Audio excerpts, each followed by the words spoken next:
Olá, boa noite. Depois do período de eleições, o Tribunal Regional Eleitoral fechou a contabilidade dos votos.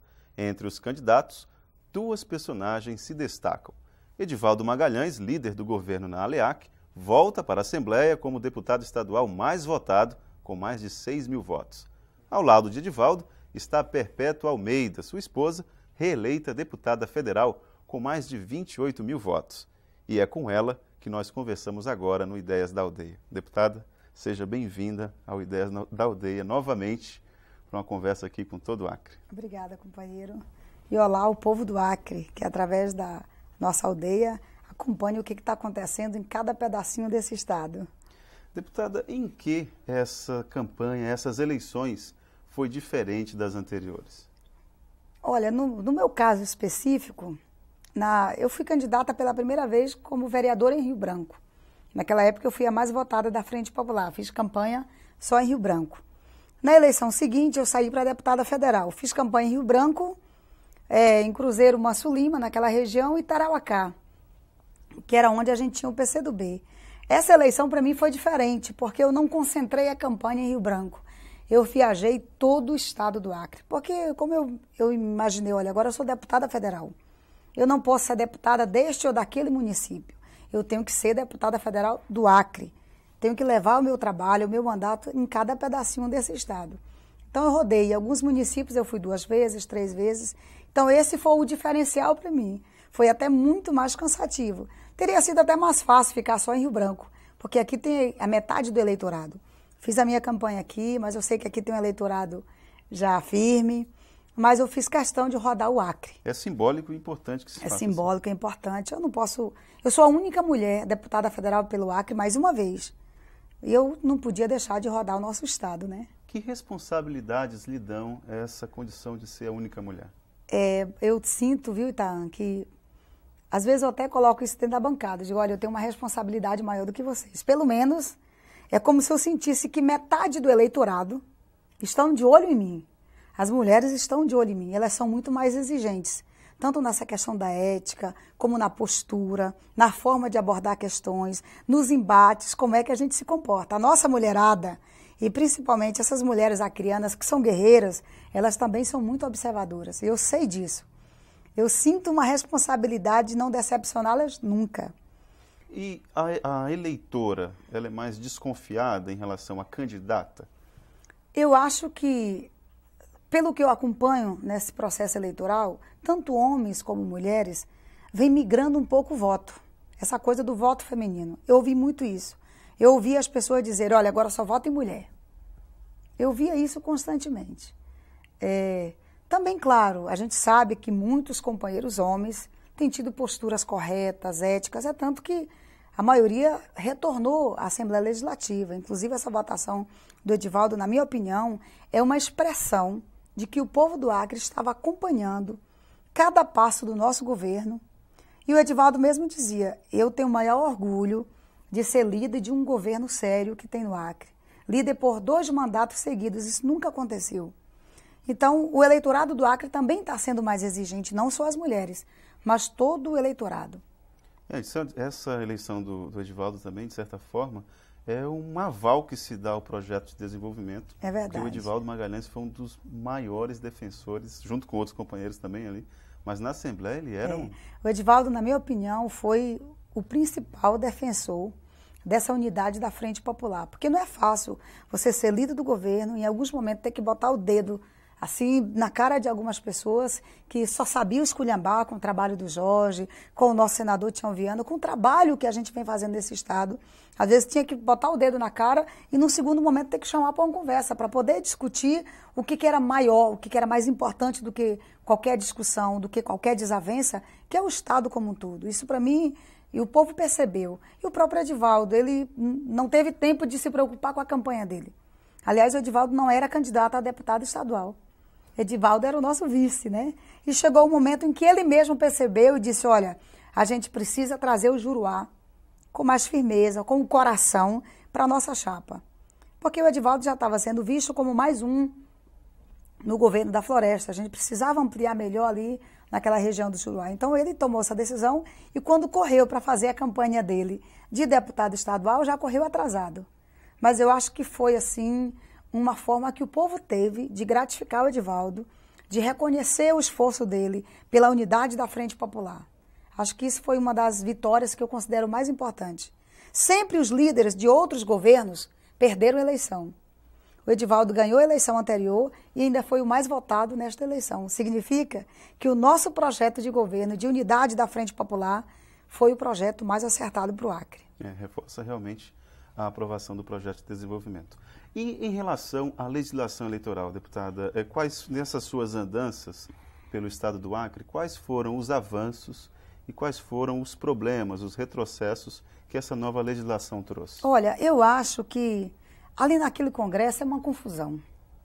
Eu me lembro que, depois eu falo sobre essa questão do voto secreto, mas eu lembro que uma das coisas que todo mundo queria era fazer a reforma política. Todo mundo queria, mas não tinha consenso de nada. Quando os líderes se reuniam, não chegava a consenso nenhum.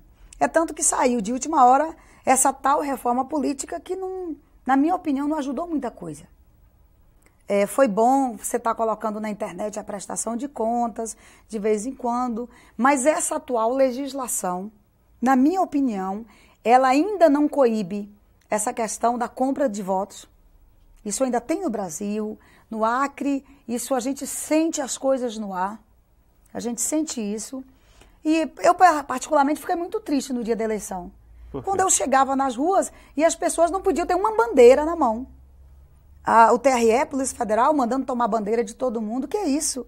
O dia da eleição é a festa da democracia.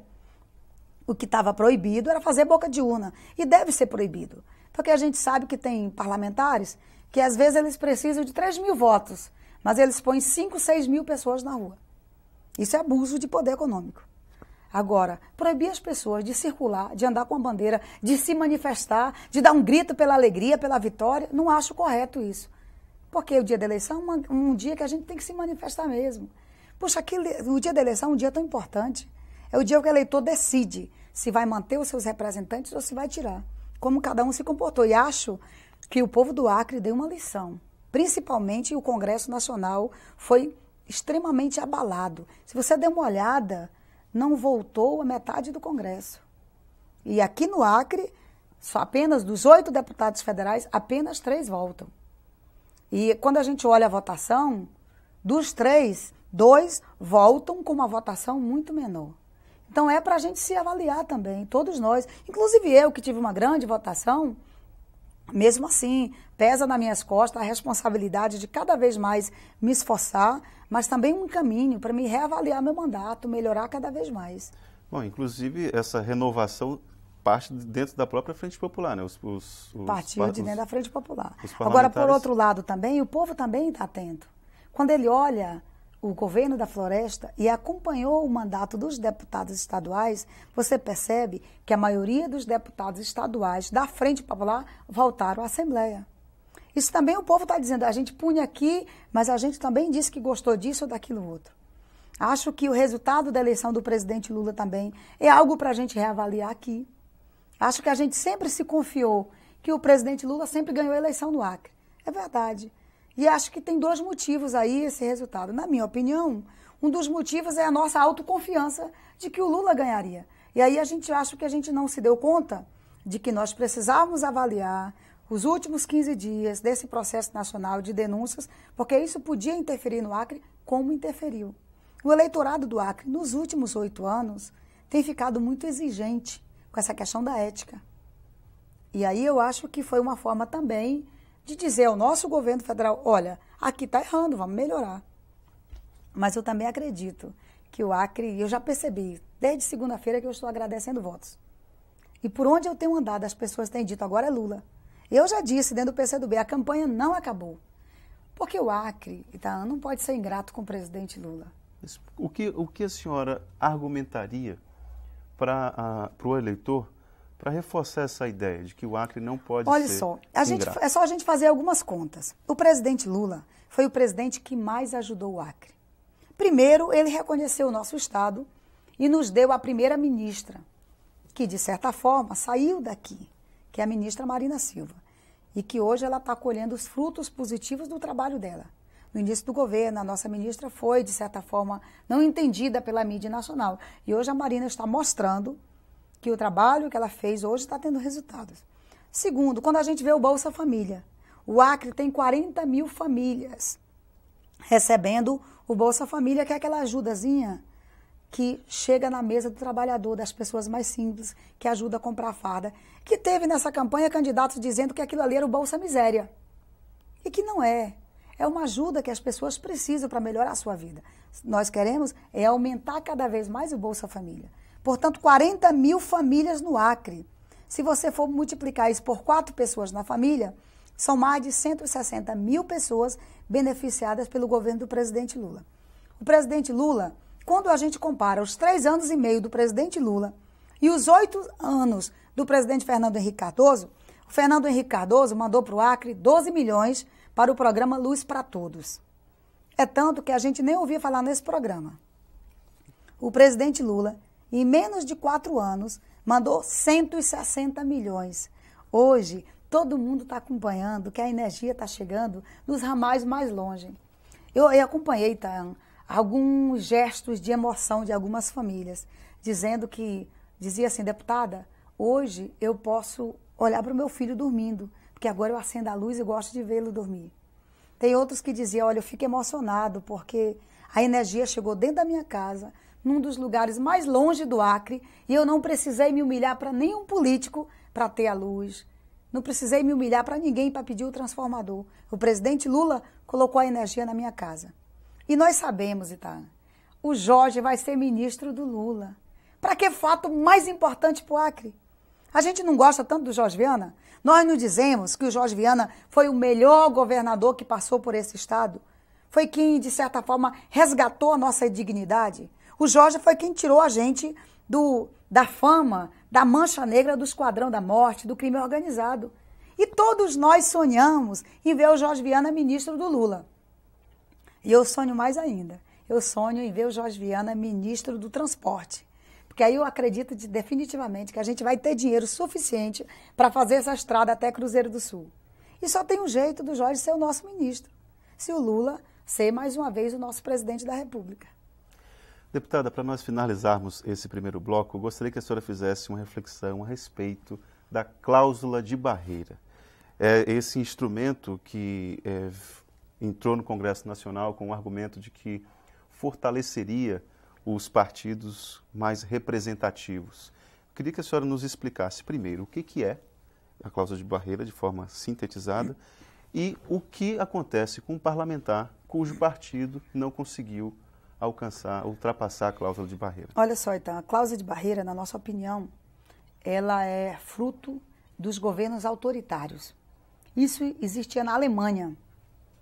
E no Brasil já tinha acabado essa história de cláusula de barreira. No último ano do Fernando Henrique, como presidente da República, ele foi para o Congresso e brigou para colocar mais uma vez a cláusula de barreira.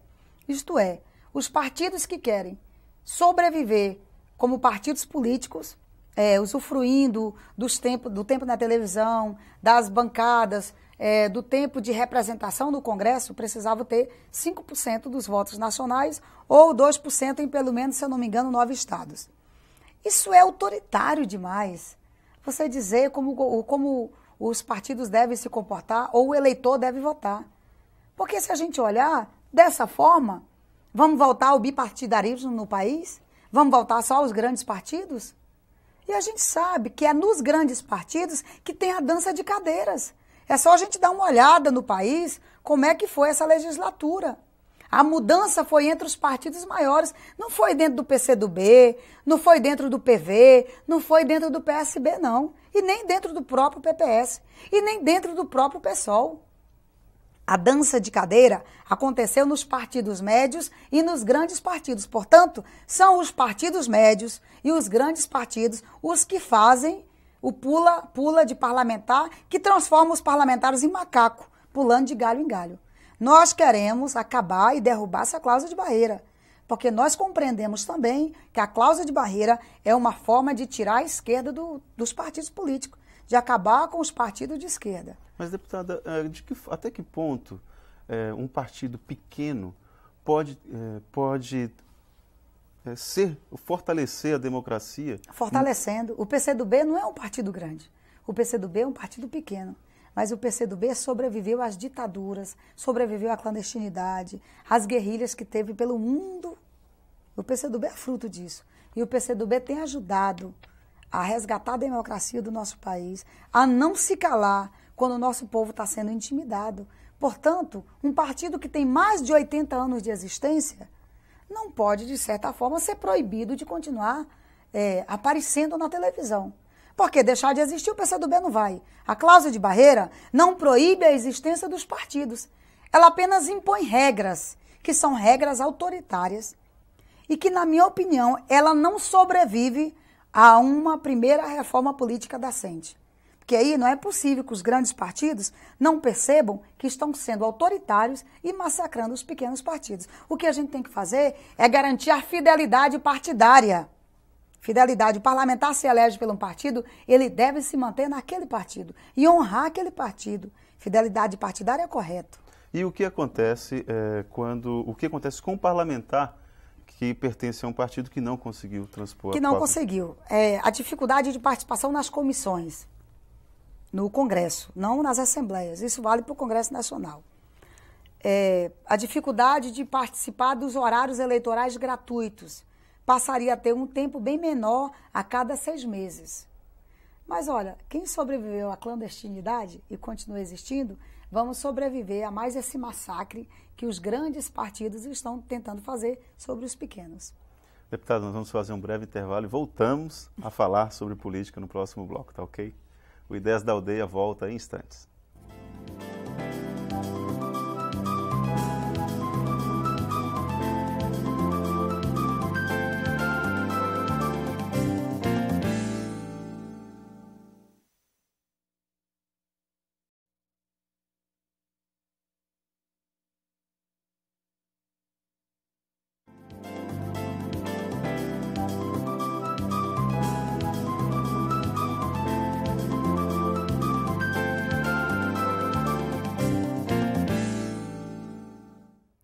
Olá, o Ideias da Aldeia está de volta e hoje conversando com a deputada mais votada nessas eleições, deputada federal Perpétua Almeida. Deputada, essa campanha para a senhora já afirmou no primeiro bloco que foi diferente, até porque a senhora percorreu lugares por onde a senhora não havia percorrido na eleição passada. Um outro fato que a gente também não pode esconder e nem deixar de lembrar é que os boatos nessa campanha tiveram uma importância assim como talvez em nenhum outro momento. E a senhora foi vítima disso, né? Teve problemas que lhe deixaram realmente assim, incomodada pelo fato de alguns eleitores seus até pensarem que a senhora não era mais candidata, né? Verdade. Então, o boato é, antes de tudo, antidemocrático, né? Olha só, então, eu acho que nunca um parlamentar ou um político foi tão vítima da mentira e dos boatos como eu fui na véspera e no dia da eleição. Eu fiquei impressionado. Eu acho que tinham tanto medo de me enfrentar nas urnas que resolveram espalhar boataria. Você imagina que os 22 municípios do Acre, quando chegou assim, às 15 horas da tarde do sábado, começaram a me ligar até meia-noite, 1h da manhã, perguntando se é verdade que eu estava presa. E no dia da eleição, começou os telefonemas às 7 da manhã. Até mais ou menos 10 horas da manhã, eu recebia uma média de 5 ligações por bairro, perguntando para mim, ou para as pessoas que estavam no meu gabinete, se ainda podia votar em mim, se é verdade que eu estava cassada. Então, não consigo imaginar o que leva algumas pessoas, alguns cidadãos, a fazer esse tipo de coisa. Mas eu acho que o que foi legal é que o povo do Acre não acreditou nisso. Até porque eu ser presa por quê? Aí uma hora diziam que eu fui pega com um monte de nota de combustível. Outra hora dizia que eu fui presa com 400 mil. Gente, isso é o maior absurdo que se pode ver. A Polícia Federal, o TRE nunca nem chegou para me questionar absolutamente nada. Até porque a gente está no Acre. Então, aqui no Acre todo mundo se conhece. Todo mundo sabe quem eu sou. Sabe qual é a minha forma ética e justa de fazer campanha. E eu tenho certeza que se no dia da eleição eu não tivesse rodado essa cidade, mesmo assim eu teria tido os mesmos votos que eu tive. Porque eu acho que essa votação foi fruto do meu mandato, do meu trabalho. E foi muito bom. Quando eu comecei a rodar o Estado, fazendo campanha, tinha gente que dizia, deputado, olha, valeu, eu gostei de ver você brigar pelas espingardas de quem mora na zona rural. Tinha um outro que chegava e dizia, olha, valeu por ter trazido a Gol. O outro chegava, obrigada por ter ido lá em São Paulo, articulado a vinda da TAM. Aí outro dizia, obrigada por não ter deixado demitir os funcionários do Correio. Aí vinha a turma do 7º BEC, agradecia pela minha briga. Vinha outra, agradecia pelas emendas. Portanto, eu procurei estar no Acre, participando do dia a dia da luta do nosso povo, e procurei estar em Brasília, nos embates nacionais, representando o Acre, brigando para trazer dinheiro para o nosso Estado. Então, eu acho que o resultado da minha votação foi fruto do meu trabalho. E eu, sinceramente, eu nunca esperei, nunca passou pela minha cabeça que eu seria mais uma vez campeã de votos. Nunca imaginei, porque eu estava na segunda eleição, eu não era mais novidade nessa eleição. Eu era novidade na eleição anterior, porque era a primeira vez que eu disputava um cargo para deputada federal. Mas olha, eu fiquei impressionada com o carinho das pessoas. E olha que eu não consegui chegar na metade dos bairros de Rio Branco. Eu não visitei a metade dessa cidade. Não deu tempo. 2 meses para mim foi pouco para andar o Acre inteiro. Não consegui. Mas olha o carinho da juventude, a campanha pegou na juventude. Eu passava pela porta de uma escola e a juventude toda gritava o número, cantava música. E as crianças para mim foi a maior alegria da campanha. Por quê?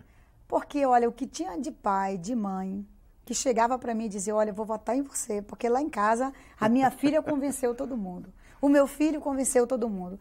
Tinha criança de 5 anos, de 6 anos, que chegava para mim e dizia, ei, Perpétua, eu vou votar em tu. Aí eles só sossegavam, depois que paravam e cantavam a música para mim ouvir. Na campanha de vereadora e na campanha de deputada federal, eu tive que fazer uma atividade para as crianças, porque as crianças entram na campanha. E nessa campanha agora, para mim, foi maior ainda.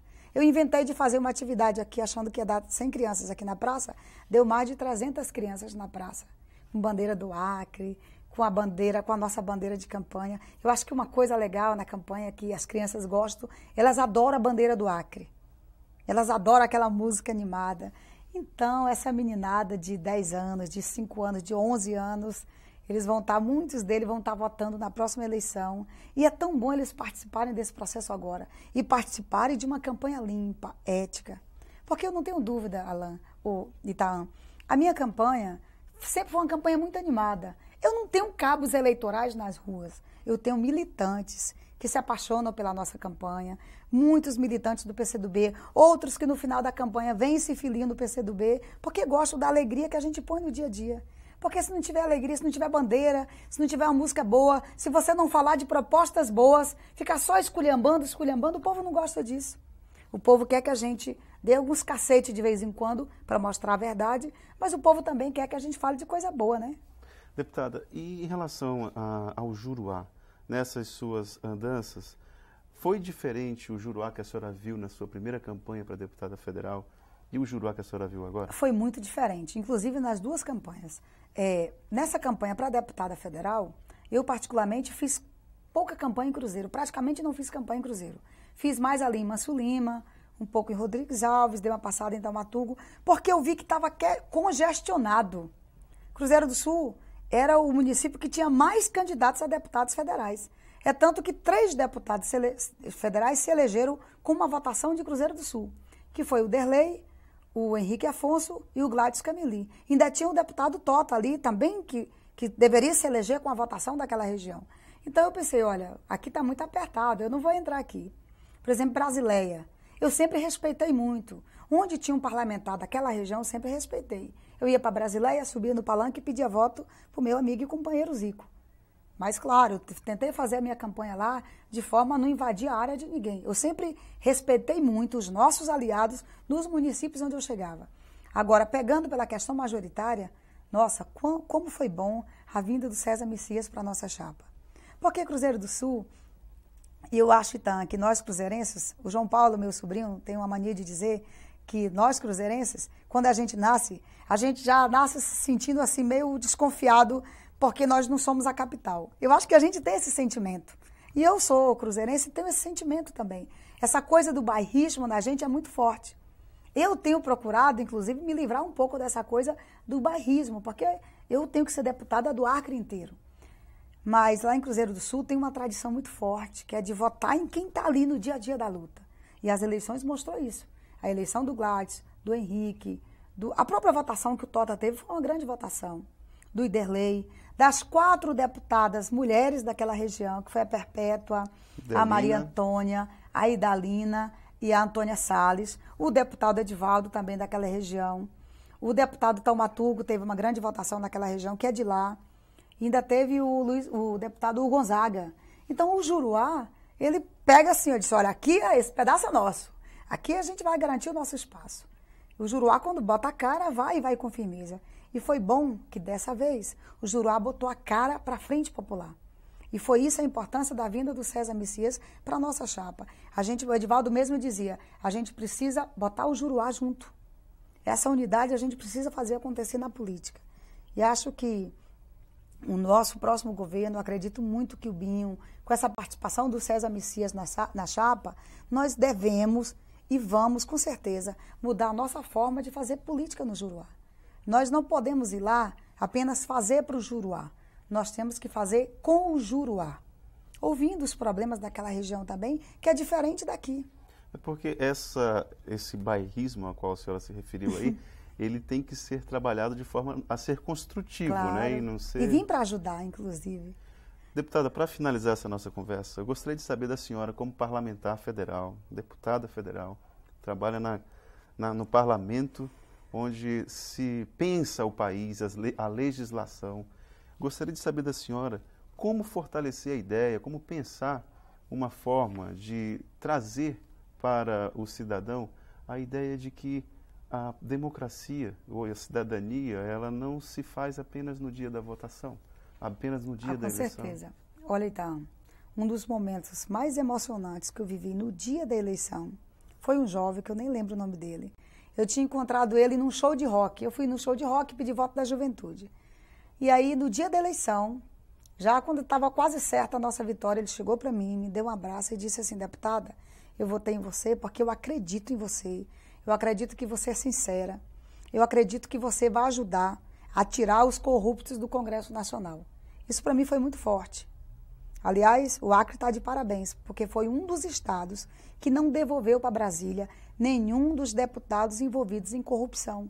Isso é bom para a gente. Muitos estados no Brasil tomaram essa decisão. Não devolveram nenhum deputado envolvido em corrupção. Então, eu acho que os nossos mandatos devem servir no dia a dia para a gente se autoeducar e ajudar a educar o nosso povo. Nós não podemos fazer da política um processo de tomar lá da cá. Não pode ser assim. Às vezes, quando alguém chegava para mim para votar e dizia, olha, deputada, lá em casa tem tantos votos, mas eu preciso que a senhora faça isso e isso, eu digo, não, aqui não se negocia. Votam em mim se vocês acharem que eu sou importante representar o Acre no Congresso Nacional, mas eu não quero nada em troca. E nem exijam de mim nada além de um mandato sério, guerreiro de luta. Eu acho que nós, no dia a dia, os parlamentares têm que passar essa mensagem para os cidadãos, para que assim eles vão tomando as decisões que tomaram agora nessa eleição, ajudando o processo de democracia no país, fazendo uma limpeza no país e fazendo com que as bancadas a se eleger, os parlamentares que se elegem, devem trabalhar no sentido da defesa da democracia, na qualidade de vida do nosso Estado, na melhoria da vida das pessoas e fazer com que o Congresso Nacional deixe de ser uma vergonha para o país. Atualmente ele é? Essa bancada que a gente tem hoje, aliás, este parlamento que tem hoje é uma vergonha para o país. Essa história de sanguessugas, essa história de mensalão, essas ausências infinitas no Congresso. A dificuldade que nós tivemos de acabar com o voto secreto, para mim tudo isso é uma soma que envergonhou o país. E está aí a resposta. A resposta veio das urnas. Deputada, eu gostaria de agradecer a sua presença aqui, toda a equipe do Ideias da Aldeia, mais uma vez tê-la aqui conosco. Obrigada, Itaã. Eu queria agradecer o Acre, aos 22 municípios do meu estado. Obrigada, eu nunca imaginei que fosse mais uma vez depositária de tanta confiança e de tantos votos. E vou mais uma vez honrar cada voto, cada eleitor, honrar o nosso estado, para que ninguém nunca se envergonhe de ter votado em mim. Obrigada, Acre. Bom, mais uma vez, obrigado. E esse foi o nosso Ideias da Aldeia de hoje. A você que nos acompanhou, obrigado pela sua atenção e até o próximo encontro.